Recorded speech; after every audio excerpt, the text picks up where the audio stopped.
Julien Fortin, responsable de la ferme expérimentale de Torigné d'Anjou, située dans le Maine-et-Loire, au nord-ouest d'Angers. Nous sommes sur un système viande bovine, naisseur-engraisseur, complètement autonome et conduit en agriculture biologique, avec la particularité d'engraisser l'ensemble des femelles nées sur l'exploitation et la totalité des mâles sont valorisés en bœufs. Les travaux de recherche conduits sur la ferme visent à maintenir une cohérence entre le sol et l'animal dans un système conduit en agriculture biologique.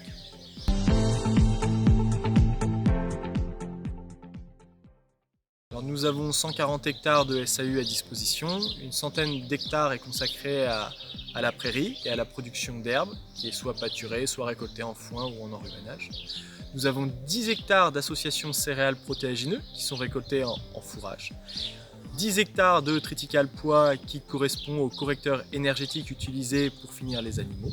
7 hectares de protéagineux, une petite dizaine d'hectares de luzerne et le reste correspond aux cultures de viande qui sont sous forme de blé ou de tournesol.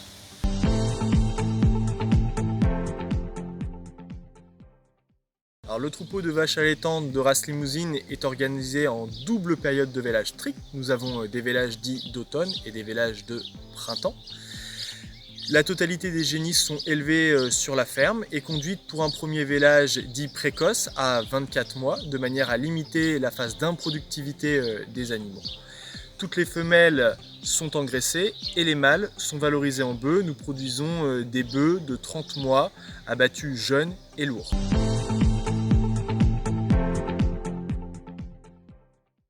Donc nous avons 3 grands axes de recherche sur la ferme. Le premier, c'est sécurité alimentaire des élevages de ruminants. On va s'intéresser aux notions d'autonomie alimentaire, d'adaptation aux évolutions climatiques et aussi de qualité des ressources à destination de la nutrition animale.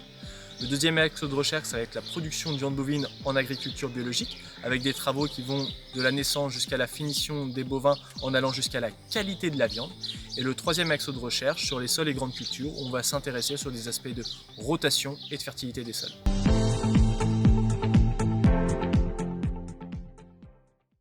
Alors pour conduire à bien tous ces travaux de recherche, l'équipe de la ferme est constituée de 5 personnes et nous disposons de tout le matériel nécessaire de manière à collecter des données précises pour diffuser des résultats fiables.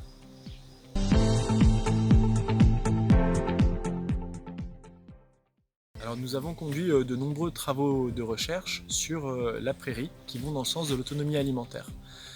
Première question de recherche, c'était de travailler sur les espèces et les variétés les plus adaptées pour maintenir une bonne productivité et une bonne valeur de ces prairies à destination de la nutrition animale.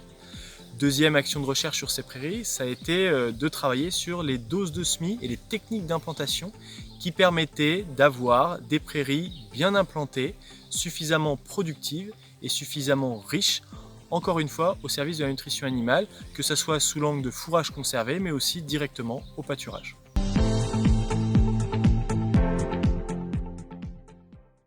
Deuxième axe de recherche, travailler sur la ferme qui va dans le sens de l'autonomie et de la production fourragère, ça va être la culture des associations céréales protéagineux. L'objectif est de récolter un fourrage suffisamment riche et suffisamment productif avant la sécheresse estivale. Ainsi, quand on compare les résultats en termes de rendement qu'on peut avoir sur ce type de fourrage, qui sont de l'ordre de 10 tonnes de matière sèche, ils sont plus élevés dans notre contexte que ce qu'on peut être amené à faire avec notamment des assilages de maïs, qui sont des cultures d'été, beaucoup plus soumises à l'aléa de sécheresse, sur lequel en moyenne, on espère avoir des rendements qui vont autour de 7 tonnes de matière sèche.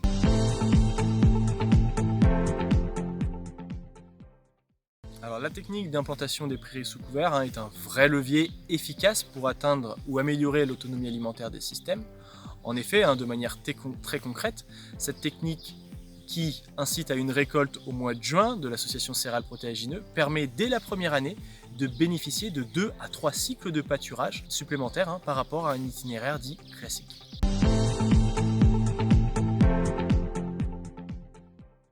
La maîtrise de l'improductivité des animaux du troupeau allaitant est un levier essentiel pour atteindre l'autonomie alimentaire des systèmes de production. Pour ce faire, 2 grands indicateurs, les intervalles vélage-vélage, absolument arriver à trouver des itinéraires qui permettent de maintenir des 365 jours d'IVV. Et deuxième levier essentiel, c'est l'âge au premier vélage des génisses. Sur cette ferme, nous travaillons sur un rajeunissement de ce premier vélage à 24 mois.